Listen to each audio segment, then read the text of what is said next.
Hello, I'm Bob the Bookerer and welcome to my channel. And today, now that we have our 2023 Booker Prize winner, Prophet Song by Paul Lynch, I have also now finished one of my sort of parts to the Booker reading project, which is to read all of the Booker Prize shortlisted books. And I've just finished reading all of the winners. I'm hoping actually next year I may actually have it all finished, but let's see. But that kind of made me think, with reading all of the winners and having a look at them as a kind of collective. I will also do a separate video about my favourites from them, but it kind of got me thinking about what actually makes a book a winner. And obviously right from the jump, it's worth saying that there is no one size fits all in terms of this. These are books that are chosen by a panel of 5, normally, sometimes a little bit of a smaller number, but normally by 5 people who will have read 100 and something books, will condense it down to a long list of 13, will then condense that long list down to 6, and then choose a winner from those 6. And what is interesting that comes up quite often, I think, is this idea of a Booker book. And that can be a difficult thing to chase and try and work out, because it kind of is this amorphous thing, right? You can put Booker Prize winners side by side and there isn't often something that really unites them. If you think of something like Prophet Song by Paul Lynch and you put that alongside, let me reach for it because it's just over here, Life of Pi by Yann Martel. This is an illustrated version, it's not this huge normally. And you put those two books alongside each other, they don't seem to have a great deal in common. And that's fine. That's part of the beauty of the prize. Otherwise, this would be an incredibly predictable thing year on year. But I think what is quite interesting is what that shows. And what I found from reading the shortlists is often the winner often has something that feels slightly different compared to some of the others. And that's to be expected because something will nudge its way up.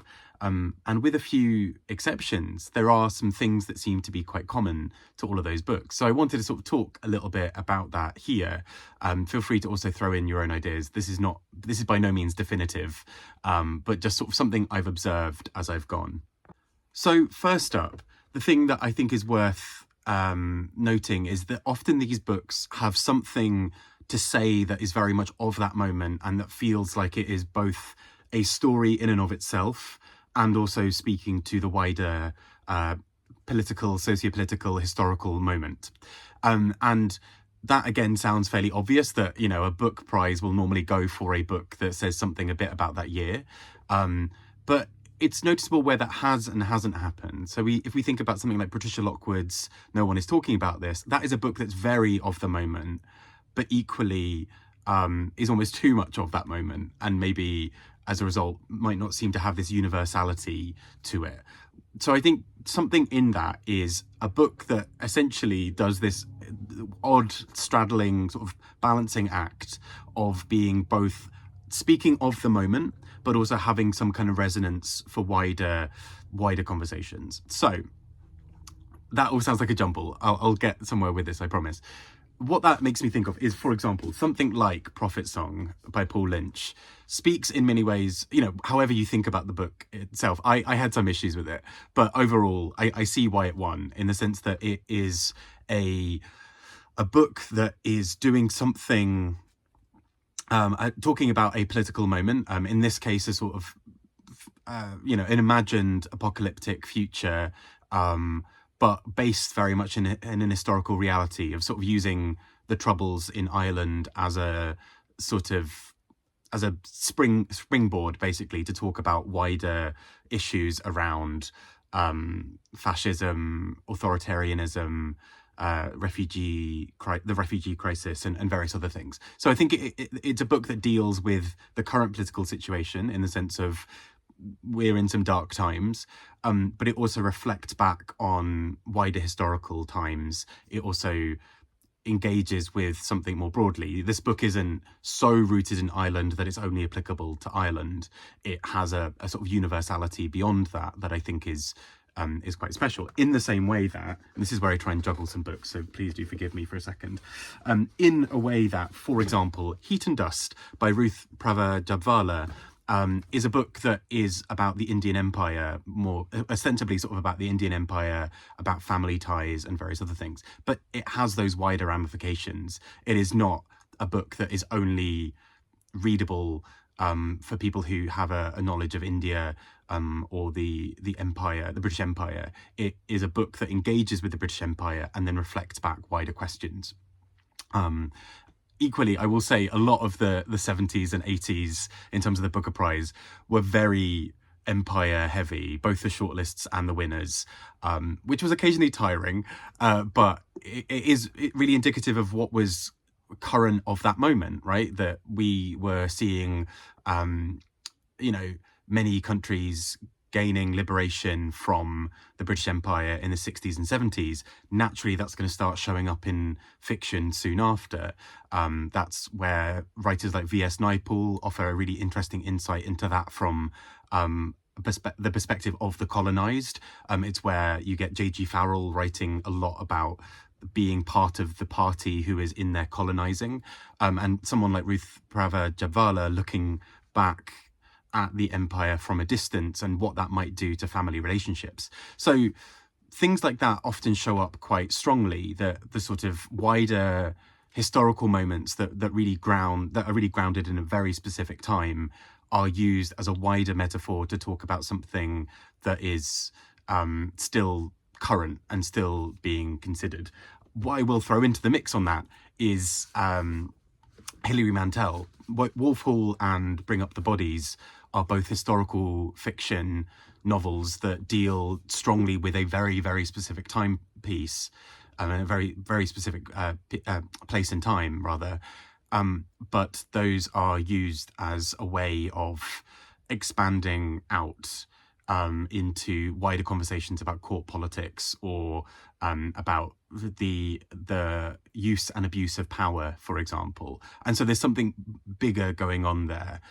This is something that kind of probes at sort of wider discussions, and I think is really interesting for that as well.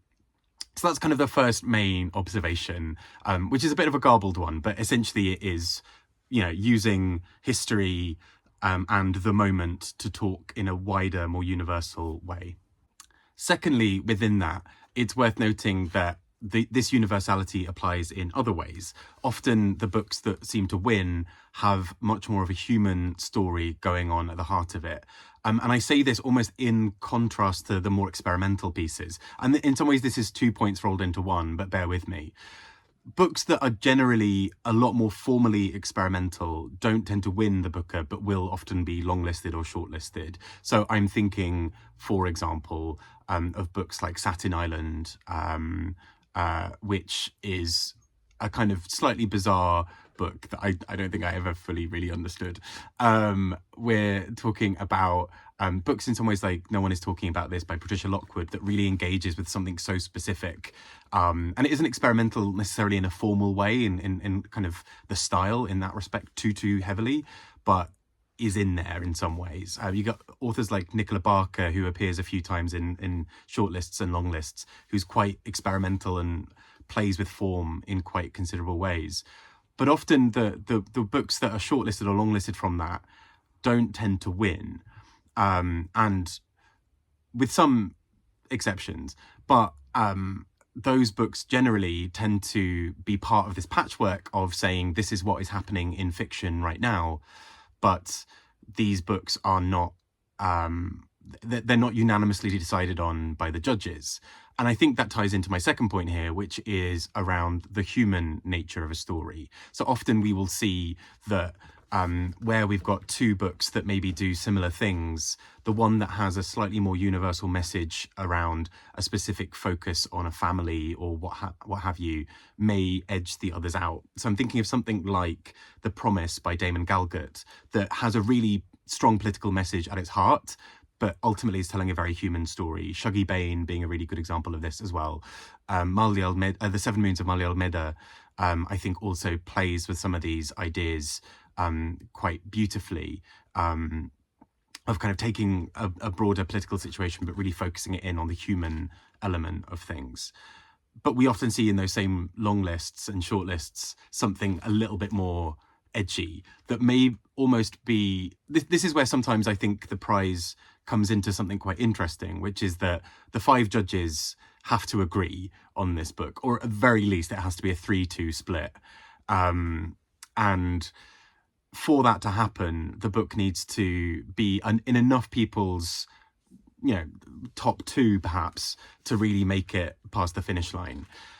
And as a result, something like Ducks Newburyport by Lucy Ellmann, which I adore, was probably a harder sell for the win, because as much as people may have loved it, that is a book that then is not only requiring 5 judges to pick it as their top, or in their top 2 basically, it is also requiring them to then think, is this a book that we can put into the hands of other people and have them take away and read? Ducks Newburyport is a harder sell on that one, frankly. And also, is this a book that in several years' time we won't think of as a flash in the pan sort of thing? Is this a book that will be remembered for a long time? It's not just unique to this moment. And although I think Ducks Newburyport hits those, I can see how that's a harder one to sell. Whereas something like Girl, Woman, Other, which won that year, I think manages to cover off all of those bits neatly. It's a book that can be read in a really in-depth scholarly way and kind of engaged with in that respect. It will stand up to multiple rereadings. It is also a book that you could very easily put as a major display in a big bookshop, or give to a friend, and it wouldn't seem like, hey, here's this obnoxiously difficult thing to read. And I think it kind of wins out on that. And I can see how judges would have put Girl, Woman, Other as their top, or in the top 2 for their list. It's a book that makes sense in those sorts of ways. So I think what I'm saying with all of this is the fact that this is driven by consensus, by 5 people deciding instead of just one personal favourite, means that ultimately we tend to see books that will be a good middle ground between some of the things around it. So Girl, Woman, Other sitting on a list with some very story-like stories, if that makes sense, some very kind of, accessible, really interesting ones. Also alongside some sort of slightly more complex books. And I'm not saying that Girl, Woman, Other is not complex, but books that maybe take an extra little bit of foreknowledge or experience with reading in a certain way to engage with. So Salman Rushdie's Quichotte being on there, which sort of relies a little bit on a knowledge of Don Quixote. There was also the Orchestra of Minorities on that list, which sort of was a retelling of Ulysses, the Odyssey. And you've got Ducks Newburyport. And so you've got three quite complicated, dense literary books.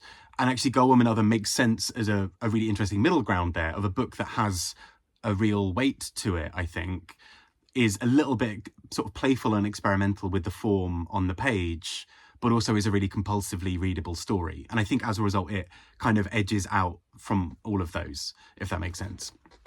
I think it's a very deserving winner, I should add. I think it was definitely the right winner.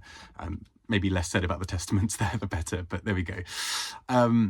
But all of those things go to say that because of this consensus style thing, there is some kind of way that a book will often rise that is maybe less directly focused in one direction, but is able to bring multiple readers in to loving and understanding it. And the one that I will throw out as a slight sort of challenge to everything I've just said is Vernon God Little by DBC Pierre, which right from the beginning is a wild ride of a book. I know lots of people didn't get on with it, and I understand that. And interestingly, it was one of those ones where the judges were entirely split, where from the beginning, 2 or 3 judges basically said, oh yeah, this is the winner right here, in one of the earliest discussions. And the other judges basically realised that they were fighting an uphill sort of battle here. Another one to chuck into the mix here, sort of balancing books over here, is James Kelman's How Late It Was, How Late. And this is one of the most divisive winners from within the panel, where one of the judges afterwards spoke out and said, I am disgraced that this book is being sort of chosen as our winner. As a judge, I distance myself from this. So I think, you know, slightly edgier books do find their way through. Those are often at the expense of harmony between the judges. It seems like often a book is chosen that can comfortably win over a fair few people in the judging panel.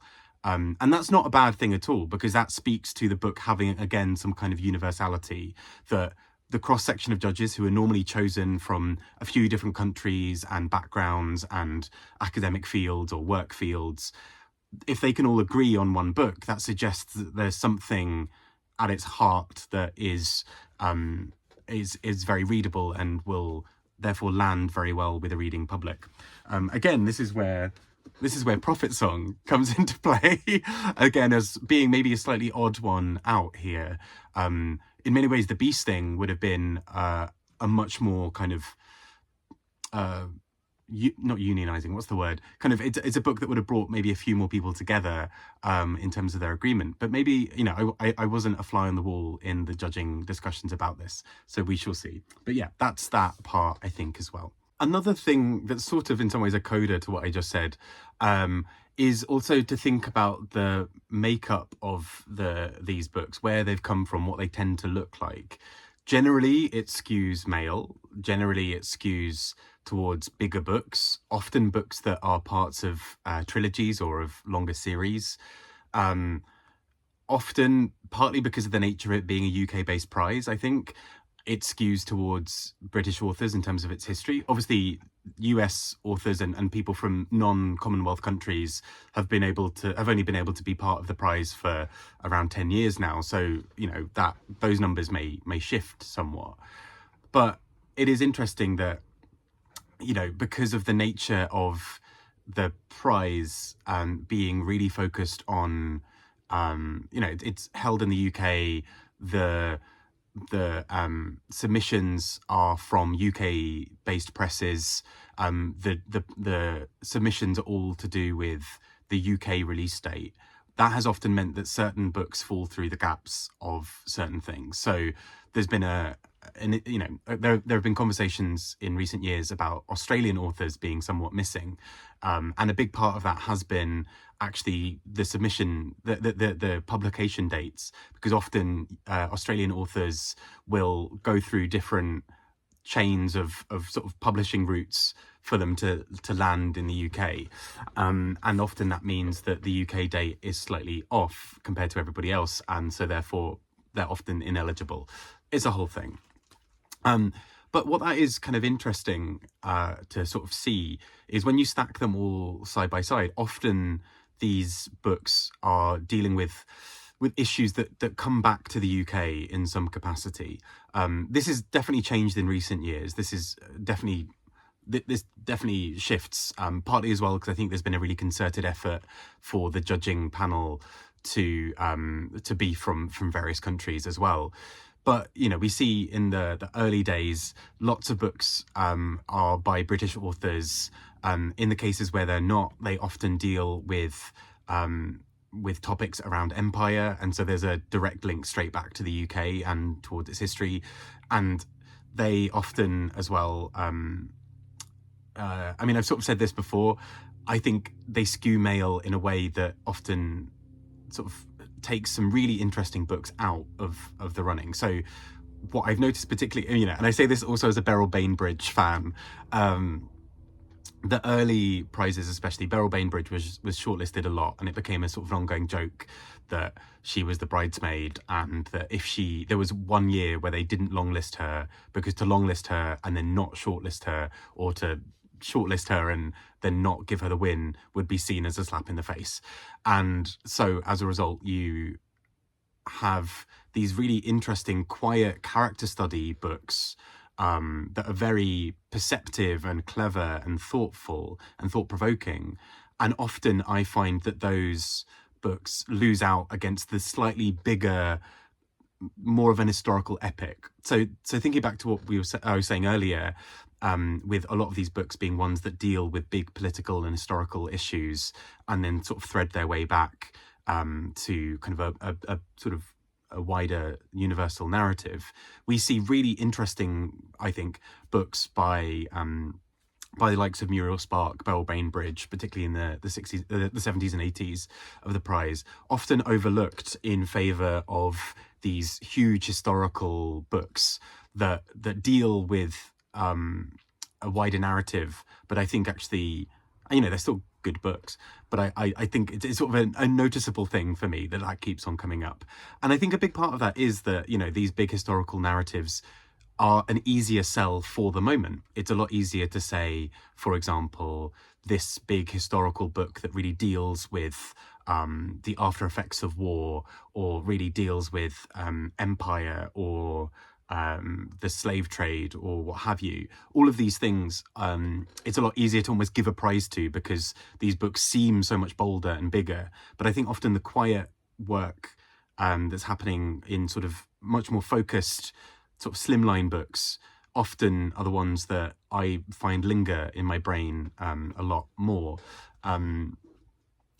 So yeah, that's kind of a complicated thing, because on an individual level, bit by bit, I think it entirely makes sense why some of these books would have won in their years. It's the sort of cumulative effect of that, where you suddenly see, for example, it swinging way more towards big chunky historical books by men, and the sort of these really focused books that could in theory have been written at any time losing out, and that's just a sort of a personal bugbear as well. But yeah, there we go. But noticeably, the nations represented in the winners have been changing recently, not only because the US has had a few victories, but also, Marlon James winning was the first Jamaican author to win. We saw, we've seen sort of other books here, there, and everywhere, kind of really bringing kind of new voices and perspectives into everything as well. And even, Milkman, it feels sort of strange because this is a Northern Irish writer, but it kind of surprises me that it took to 2018 for a Northern Irish writer to be the winner. Milkman, I think, is probably one of the best ever winners, but it's sort of staggering that it took so long for me. Anyway, that's a sort of a slight side point to what I was saying before. Anyhow, all of this has been a little rambly in my attempts to try and organise my thoughts on some of these bits, but I suppose largely what I'm trying to say is that Booker winners, and not to make the whole video pointless, are often a really hard thing to call because of this exact thing. Generally, they tend to trend in one direction, which is they tend to be larger historical fiction that deals with specific moments, that is a teeny bit formally experimental, but not completely, groundbreaking or kind of so hard to read that it's inaccessible. They tend to be very human stories equally, and they tend to be ones that have mass appeal, that have a wider audience, whilst also retaining something quite literary and pointed, and having a focused point of view. And all of that can be quite exciting to see. And actually, I think my favourite thing about this project of kind of going back over and reading the shortlists has been to see where some of these books have really stood the test of time, and where they've not. And often some of the winners will be books that really speak to a moment, but then or really speak to the judges at that time, and then don't seem to linger much afterwards. And this is me basically just subtweeting The Old Devils by Kingsley Amis, which is fine. Like, it's a comic novel that I think is pretty well done, and it feels kind of almost, sacrosanct to sort of speak out about someone who was, such a beloved writer. I think it's a fine novel. It's okay. But you know what was shortlisted that year? The Handmaid's Tale by Margaret Atwood. And look who's winning. So I think the broader thing to say there is winning, to quote Alyssa Edwards, winning isn't everything, but wanting to is. And I think what I mean by that is winning books are just that. They are a book that has won at a specific moment.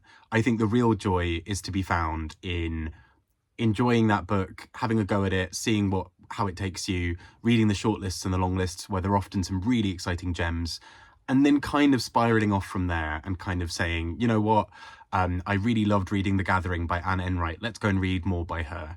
Or I really enjoyed Alan Hollinghurst's The Line of Beauty. Let's go and explore other books or the books that influenced him. I think that's where the beauty of this is, more than being hell-bent on the winner. But with all that said, some of the winners are very, very good. I've been Bod the Booker talking about the Booker Prize. There we go. Kill Surprise. Take care, and I'd love to hear your thoughts in the comments. Speak to you all soon. Bye-bye.